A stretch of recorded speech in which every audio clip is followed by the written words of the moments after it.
Hey kids, Jester here. Welcome back to the court.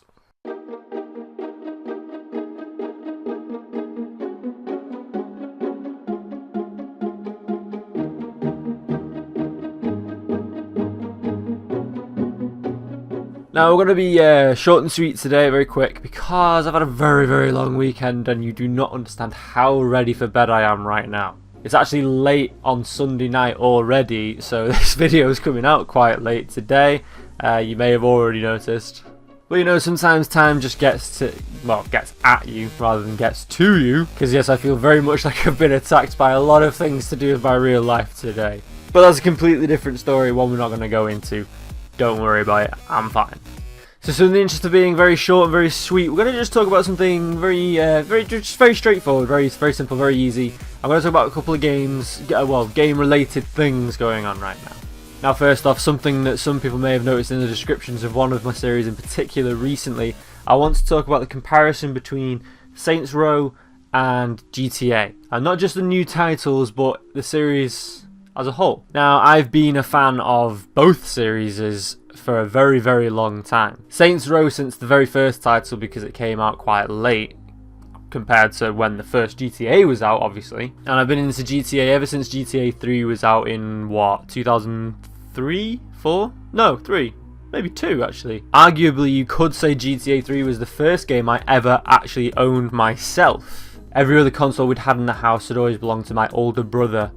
So the PS2 that we ended up getting that year, and GTA 3 being the first ever game I received, was actually mine. That was the first time I actually had one that was mine. And I loved that game so much. It was fantastic. GTA 3 was an experience. And there was GTA Vice City, which was even better. And then GTA San Andreas, which was really good as well. Kind of still prefer Vice City myself, out of memory anyway. But San Andreas was good. Very good. And Saints Row 1, of course, was a fantastic game. First in the series. Brought a lot of new elements to that same kind of sandbox kind of game, and Saints Row 2 clearly improved upon that in so many ways. The dynamic of having the different gangs and you taking over territories, all that kind of thing. Same thing that happened in GTA San Andreas as well, was awesome. Such an improvement to both series. I loved them both. There's that function of being able to take over a town and everybody having, I don't know why, maybe it was because I was young at the time, but having a colour for each gang, I don't know, made it just seem that much more attractive. Probably giving away how easily impressed I am. Ooh, pretty colours. But yeah, it was just all of them brilliant experiences. And then, of course, there was GTA 4. Now, it's a mixed bag, we all know this. But I'm in the camp of that GTA 4 kind of started to get a bit too realistic. Air quotes quite important there, because it depends what you really mean about that. There were parts of it where it just kind of started to make itself boring because things seemed plain. Ridiculous thing to say for that kind of game, because you're going around killing people, all that kind of thing, but I don't know what it was. Maybe it was the aesthetic. They went very grimy, which is why at the time Saints Row 2 and Saints Row the 3rd was so much more attractive. They were colourful, they were extreme, they were ridiculous. I mean, yes, maybe GTA 4 had some appeal in being that it was that bit more serious, you could say. But there was just something about being able to run around in Saints Row 2 and then the 3rd and just be completely over the top that were just that bit more attractive to me. So yeah, so Saints Row started to really outdo the GTA series in my mind. Stories from Liberty City and Ballad Gay Tony were very good, of course, as well, however, but they weren't really a full game, if you know what I mean. Still didn't quite tip the balance.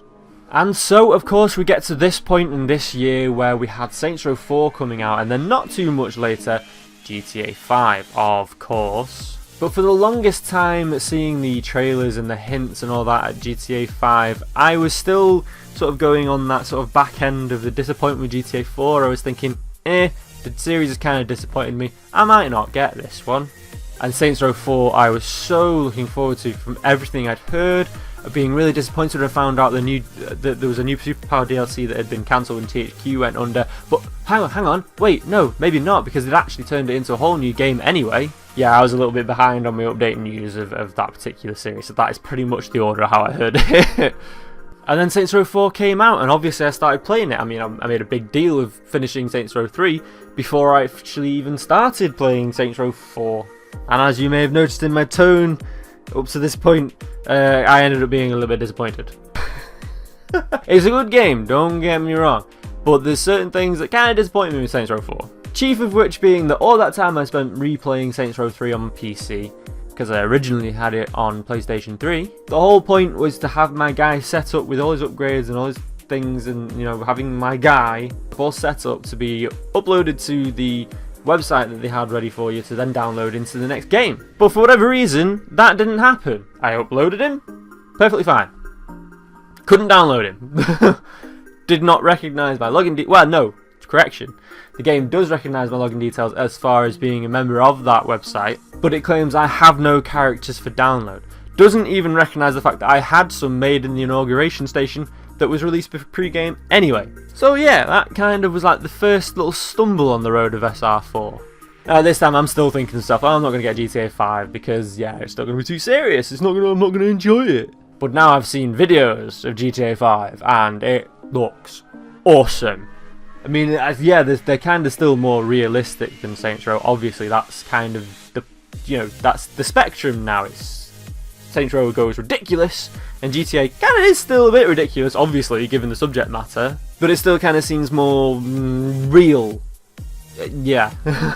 But this time, obviously, with a return to Los Santos, everything's very much more colourful. So even though it seems that much realer, kind of like GTA 4, it's more attractive because of that colour. So maybe that was where they went wrong with GTA 4. So that's kind of been playing in the back of my head now, that voice saying, just get GTA 5, you'll enjoy it, it'll be great. And that voice is probably right, but I've still been holding off because I still want to finish Saints Row 4. However, now before I get too much further, I will note, I am very much enjoying playing Saints Row 4. It's a very, very good game. But it doesn't really feel like an entirely different game, if that makes sense. It's a sequel to SR3, fair enough, but it doesn't feel like a full sequel. The map, for the most part, is exactly the same. Not always a bad thing, sometimes you kind of like to have a bit of familiarity, yes, I understand. But where even the scenery, for the most part, because obviously there's the alien introductions, but if even the scenery is exactly the same, it kind of feels half-arsed in when they develop the new game, if you know what if that makes sense. It's like basically they ported that map over and then just left it at that, just stuck in the few extra little bits and pieces of alien tech. Now, it could be being unnecessarily harsh, but it kind of comes off the back end of me having other issues as well. The game itself, for a lot of various reasons that I can't even really put my finger on, I don't know exactly what they are. This is just sort of like an overhanging mood I have whenever I play it. Yes, I am enjoying it, but I'm not enjoying it so much so as if it were a different game. It kind of feels just like admittedly rather extensive DLC. And yes, that's what it started its life out as apparently, and all that good stuff. But when they decided to start making a new game, you would have thought maybe they'd try to do a bit more. Now again, I will admit I may be being unnecessarily harsh in the light of very many different factors that I might not even be entirely aware of in my own head. But this is just kind of how I feel. And I kind of wanted to share that and gauge how you guys would react in the same way. If you have played both games, or even just the one of them, what's your opinion on where I'm coming from here? Do you agree? Do you disagree? Am I being unnecessarily harsh? Am I right on the button? You guys, feedback.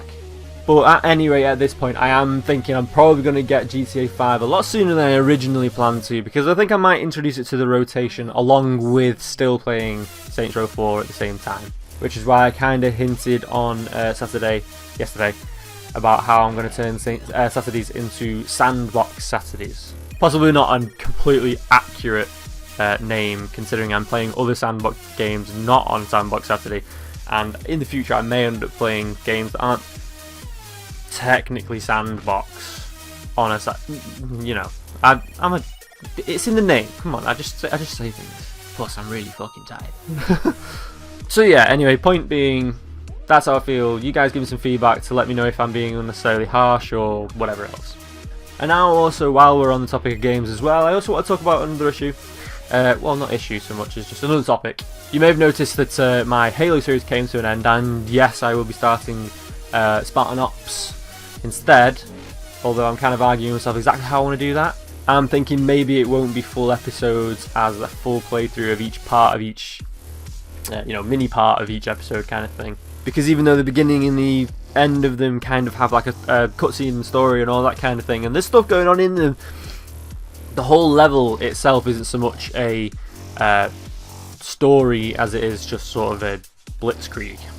So I'm still toying with exactly how I'll end up recording and then editing that, but I will be doing the Spartan Ops anyway because I'm interested in where the story is going with that anyway, so it's a good excuse for me to play it if I'm recording it as well. But also I'm coming to the end of some other series. What is the right way to say that? Series? Just series? Such as The Walking Dead, that's coming to an end this coming Thursday. That will be the last part of my playthrough of the 400 days that I did all in one sitting. Now, my plan for Thursdays as such is to keep that going with zombies as well. I've got a game that I downloaded from Steam called The Zombie Diaries, which looks very, very interesting. I've not played it yet, I've been saving it for a playthrough, so it may end up being that I play it and then suddenly realise I can't really do a let's play of this, because it's very different. But we'll see how that goes. The idea with Zombie Diaries is that you literally have a diary in front of you and you're kind of managing your survivors and your resources.